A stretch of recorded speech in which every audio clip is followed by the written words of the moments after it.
अध्याय 24 ज़ियाओ वू की पहचान उजागर। झाओ वू जी को पीछे धकेलने के बाद चूबाई को बस अपने खून का उफान महसूस हुआ और उसके दिल की गहराइयों से प्राचीन काल की एक आदिम युद्ध भावना उभरी।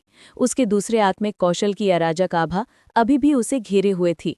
झाओ वू जी का सामना करते हुए उसने एक बार फिर अपनी कुल्हाड़ी घुमाई। इस बार उसका अंधकार में 10,000 साल पुराना चौथा आत्मिक कौशल प्रकट हुआ। झाओ वू जी ने चूबाई से निकलती शक्तिशाली आभा को महसूस किया और वो और भी भयभीत हो गया। क्या आप इसे आत्मा पूर्वज कहते हैं?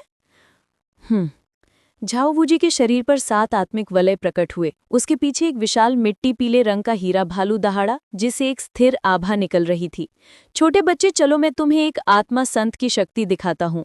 झाओ वू जी ने छलांग लगाई और उसकी आत्मशक्ति चूबाई पर लग गई और तेजी से हवा में संघनित हो गई। उसके पैरों तले जमीन चकनाचूर हो गई और झाओ वू जी के नियंत्रण में चट्टान के टुकड़े आपस में मिल गए, एक छोटे उल्कापिंड की तरह गिर पड़े। चौथा आत्मिक कौशल अराजकता भेदक।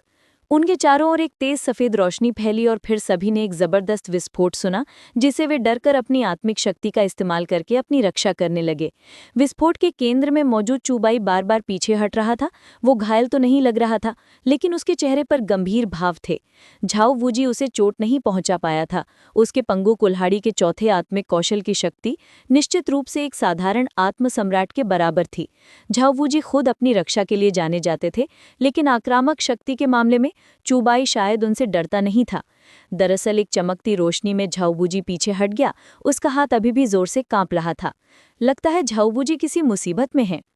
निंगरोंगरोंग ने अपने छोटे हाथ से अपना मुंह ढक लिया और सामने खड़े चूबाई को अविश्वास से देखने लगी। एक आत्मसंत को आत्मा पूर्वज की शक्ति से सीधे पीछे हटाना, ये कितना शक्तिशाली होगा। ये बच्चा कहाँ से आया? इसके पास इतनी अपार शक्ति कैसे हो सकती है? झाओ वू जी के चेहरे पर गंभीर भाव थे। चूबाई ने उसे घायल नहीं किया था, बल्कि उसने पीछे धकेल दिया था। वो चूबाई से निकलती प्राचीन आदिम आगम वो महसूस कर सकता था, जिससे वो डर के मारे कांप रहा था।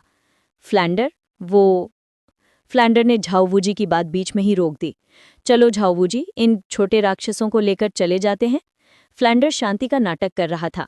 झाओ वू जी और यू श्याओ कांग दोनों हैरान लग रहे थे। हालांकि उसकी आंखों में एक अनिवार्य अधिकार था, इसलिए झाओ वू जी और यू श्याओ कांग ने और कुछ नहीं कहा। वे बस दाइमोबाई और बाकियों को शर्मिंदगी से दूर ले जा सकते थे। जहां तक तांगसान और मा होंगजून की बात है, तो उन्हें स्वाभाविक रूप से दाइमोबाई और ऑस्कर ने वापस खींच लिया। ये टूटी हुई एकेडमी, मैं वहां वापस नहीं जा सकती। निंगरोंगरोंग ने निराशा में अपना सिर हिलाया और ज़ियाओ वू और झुझु किंग की ओर देखते हुए कहा, ज़ियाओ वू और झुझु किंग, क्या तुम दोनों अब भी उस टूटी हुई एकेडमी में वापस जा रहे हो? तुमने देखा है कि वे किस तरह के लोग हैं। अगर तुम रुके तो अंत में खुद मुसीबत में पड़ जाओगे। झुझु किंग और ज़ियाओ वू हिचकिचाए। मेरे पास अभी और कहीं जाने के लिए नहीं है, इसलिए मैं पहले वापस जा सकती हूँ। झुझु किंग ने अपना सिर हिलाया। मैं भी अभी वापस जाऊंगी, ज़ियाओ वू ने कहा।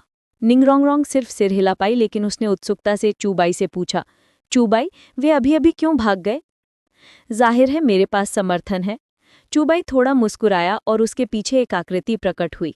संत पुत्र, तुमने इस बूढ़े आदमी को तुम्हें ढूंढने में जरूर मुश्किल कर दी है। डुगुबो चूबाई के पीछे प्रकट हुए और जैसे ही डुगुबो प्रकट हुए, ज़ियाओ वू का चेहरा तुरंत पीला पड़ गया। उसके दिल की गहराइयों से डर का एक भाव उभरा। ये व्यक्ति एक उपाधि प्राप्त डुलॉ है। ज़ियाओ वू भागना चाहती थी, लेकिन उसमें हिम्मत नहीं थी। डर ने उसे पहले ही सामान्य रूप से सोचने में असमर्थ बना दिया था। मुझे पहले के लिए जहर डुलाओ का शुक्रिया अदा करना चाहिए। चूबाई ने उस आभा को महसूस किया जो डुगुबो ने अभी अभी छोड़ी थी। उसने अनुमान लगाया कि फ्लैंडर ने भी इस भयानक आभा को महसूस किया होगा, इसीलिए वो शर्मिंदगी से वहां से चला गया। क्या ये? डुगुबो के हावभाव थोड़े बदल गए और उसकी नज़र ज़ियाओ वू पर टिक गई। चूबाई स्तब्ध रह गया। वो भूल ही गया था कि ज़ियाओ वू अभी भी यहाँ है। संत पुत्र, ये... डुगुबो थोड़ा उलझन में था। फिर वो ज़्यूबाई के पास गया। उसे सच बताना चाहता था, लेकिन उसने सिर्फ ज़्यूबाई को सिर हिलाते हुए देखा। मुझे सच पता है। डुगुबो हैरान रह गया। तुम्हारे जैसे आत्मा पूर्वज को कैसे पता हो सकता है? चूबाई ने ज़ियाओ वू की ओर देखा, फिर डुगुबो की तरफ, और बेबसी से बोला, बूढ़े जहर, चूंकि उसने इंसान बनना चुना है, वो एक सच्ची इंसान है। हमें उसे जीने के उसके अधिकार से वंचित करने का कोई हक नहीं है। ही चूंकि ऐसा है तो जाहिर है इस बूढ़े के पास कहने को कुछ नहीं है। डुगुबो ने सिर हिलाया और अपनी आभा वापस ले ली, जिससे ज़ियाओ वू के दिल का डर कम हो गया। ज़ियाओ वू ने चूबाई की ओर देखा। उसकी आंखें जटिल भावनाओं से भरी थीं। वो सचमुच मेरी पहचान जानता है, लेकिन उसने इस टाइटल्ड डुलाओ को मुझ पर हमला क्यों नहीं करने दिया? क्या उसे सचमुच आत्मा के छल्लों और आत्मा की हड्डियों की परवाह नहीं है? ज़्यावू ने झुझू किंग को खींच लिया और जल्दी से वहां से चली गई और निंगरोंगरोंग को पीछे छोड़ दिया, जो हैरान थी। निंगरोंगरोंग, क्योंकि तुम वापस नहीं जा रही हो तो तुम कहाँ जाने वाली हो? चूबाई ने पूछा। सच कहूं तो उसने उम्मीद नहीं की थी कि निंगरोंगरोंग श्रेक अकेडमी यूं ही छोड़ देगी, लेकिन ये भी अच्छा था। उस तरह की जगह का वर्णन करना मुश्किल था। मैं पहले संप्रदाय में वापस जाऊंगी, आखिरकार मैं यहाँ किसी को नहीं जानती। निंगरोंगरोंग असहाय लगी और अपने हाथ से एक टोकन जैसी चीज निकाली। ओह, ये टोकन!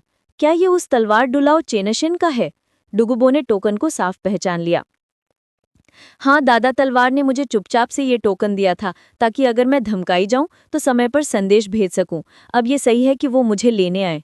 फ्लेंडर, तुम्हारा क्या मतलब है? क्या हम दोनों आत्मसंत उस बच्चे से डरते हैं? झाओबूजी नाराज दिखे। फ्लेंडर, तांगसान इतनी गंभीर रूप से घायल है, हम उसे कैसे जाने दे सकते हैं? ग्रैंडमास्टर का चेहरा पीला पड़ गया था।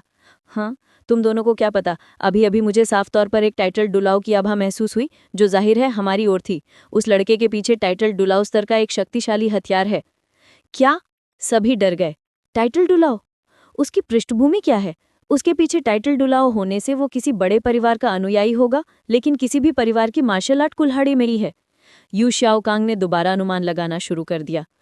मुझे लगता है कि वो 7 खजाने वाले ग्लास टाइल कबीले से है। उसने शायद निंगरोंगरोंग के साथ मिलकर हमसे बदला लेने की साजिश की होगी।